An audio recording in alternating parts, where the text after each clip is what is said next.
Shalom, selamat pagi Bapak Ibu Saudara yang dikasihi Tuhan Yesus Kristus. Sebelum kita mendengar kebenaran firman Tuhan, mari kita berdoa.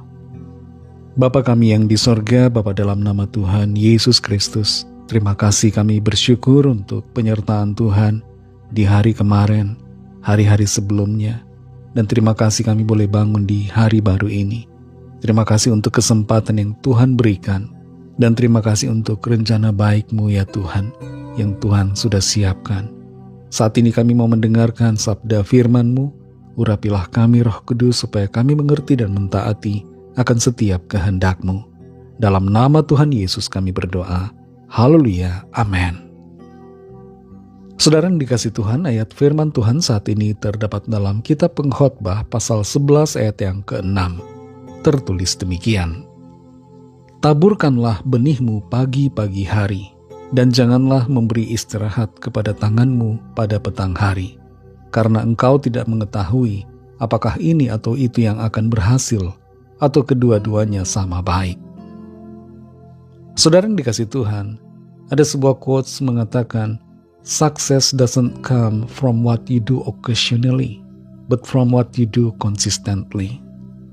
Kesuksesan tidak datang dari apa yang kita lakukan sekali-sekali, tapi dari apa yang kita lakukan secara konsisten. Konsistensi mengubah hal-hal yang biasa menjadi luar biasa. Kemajuan hanya akan terjadi ketika kita konsisten. Bahkan sekalipun ketika yang terjadi nampaknya berlawanan dengan arah dari harapan kita, tapi kalau kita tetap konsisten, kita akan melihat hasilnya yang baik. Dalam Pengkhotbah 11 ayat 6 ini tertulis, "Taburkanlah benihmu pagi-pagi hari, dan janganlah memberi istirahat kepada tanganmu pada petang hari, karena engkau tidak mengetahui apakah ini atau itu yang akan berhasil, atau kedua-duanya sama baik." Ayat ini tidak meminta kita untuk bekerja 24 jam tanpa istirahat. Ayat ini tidak berbicara tentang kerja terus-menerus tanpa tidur. Tidak demikian, tapi apa yang tertulis di sini berbicara tentang konsistensi. Dikatakan, taburkanlah benihmu pagi-pagi hari, dan jangan memberi istirahat kepada tanganmu pada petang hari. Pagi dan petang berbicara tentang waktu kerja, apalagi khususnya dalam konteks waktu itu, dan juga dalam konteks umumnya pada sekarang.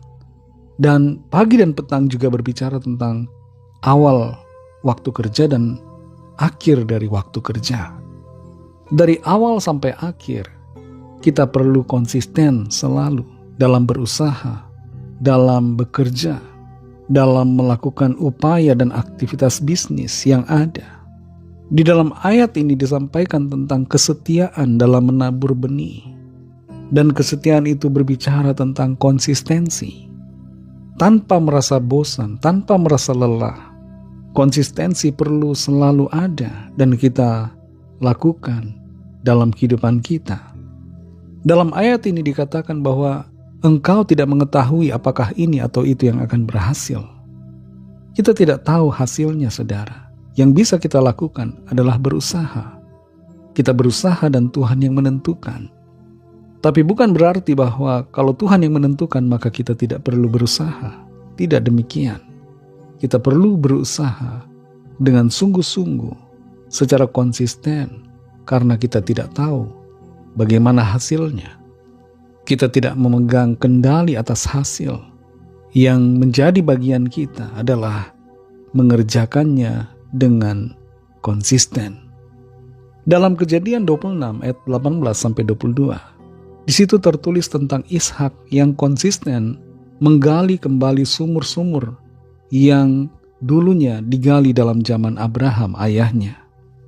Ketika dia berhasil menggali satu sumur dan sumur itu menghasilkan air, ada orang-orang yang mengklaim sumur itu, sehingga ia harus merelakan sumur itu diambil oleh orang lain. Tapi Ishak tidak berhenti, dia konsisten, dia menggali sumur yang lain, dan sumur yang lain itu juga diklaim oleh orang lain. Dalam kondisi yang demikian, Ishak bisa saja menyerah, putus asa. Bagaimana usahanya selalu dihalangi atau diklaim oleh orang-orang yang tidak berusaha. Tapi Ishak tidak berhenti. Dia tetap konsisten berusaha menggali sumur sampai dia mendapatkan sumur di mana tidak ada lagi orang lain yang merebutnya. Saudara yang dikasihi Tuhan, kita seringkali mau berusaha, tapi jarang bersikap konsisten dengan usaha yang kita lakukan. Padahal konsistensi itu sangat perlu dan penting untuk keberhasilan kita. Bahkan dalam doa-doa pun kita perlu konsisten. Tuhan Yesus memberikan sebuah perumpamaan tentang seorang janda yang terus-menerus meminta seorang hakim untuk membela perkaranya. Janda ini konsisten berusaha dan dia mendapatkan hasilnya. Kalau ada di antara kita yang sudah kehilangan semangat, masih di awal tahun ini, karena kita masih di bulan Februari 2026, masih di bulan yang kedua, mari jaga hati dan sikap kita untuk terus konsisten. Konsisten dalam berusaha, konsisten dalam bekerja, konsisten dalam melayani Tuhan, konsisten dalam mengerjakan apa yang menjadi panggilan Tuhan dalam hidup kita. Ketika kita konsisten, maka kita akan melihat hasil yang baik dari ketekunan kita. Mari kita berdoa. Terima kasih Tuhan Yesus, kami mengucap syukur Bapa untuk berkat firman-Mu yang sudah kami dengar saat ini. Firman-Mu menolong kami untuk melangkah seturut dengan kehendak-Mu. Firman-Mu memberikan kami pengertian supaya kami terus konsisten dalam mengerjakan panggilan Tuhan bagi kami dalam dunia pekerjaan, dalam dunia usaha. Dan tidak putus asa, tidak menyerah, tidak hanya sekali-sekali mengerjakan atau berusaha, tapi secara kontinu dan konsisten melakukan usaha, kerja kami, dan kami akan melihat hasilnya dalam berkat pertolongan Tuhan. Pimpin kami selalu Roh Kudus supaya kami setia mengerjakan panggilan-Mu, setia mengerjakan usaha yang Tuhan percayakan, pekerjaan yang Tuhan berikan, setia, tekun, dan konsisten, sehingga kami akan melihat hasil baik dari karya dan kerja kami. Berkatilah kami Tuhan di sepanjang hari ini dalam segala tugas aktivitas kami. Pimpin dan sertai kami agar kami berhasil dan berkemenangan dalam segala perkara. Kami berdoa bagi yang sakit dan yang sedang dalam persoalan. Lawatlah ya Tuhan dan nyatakan kuasa pertolongan serta mujizat-Mu bagi setiap kami. Berkatilah bangsa kami Indonesia dan juga semua bangsa di dunia ini. Berikanlah keamanan, kedamaian, kesejahteraan, dan lawatlah setiap orang dari segala bangsa supaya percaya kepadamu dan menerima anugerah keselamatan. Kami serahkan semua ke dalam tangan kasih-Mu. Dalam nama-Mu yang kudus, nama Tuhan Yesus Kristus, kami sudah berdoa dan mengucap syukur. Haleluya. Amin.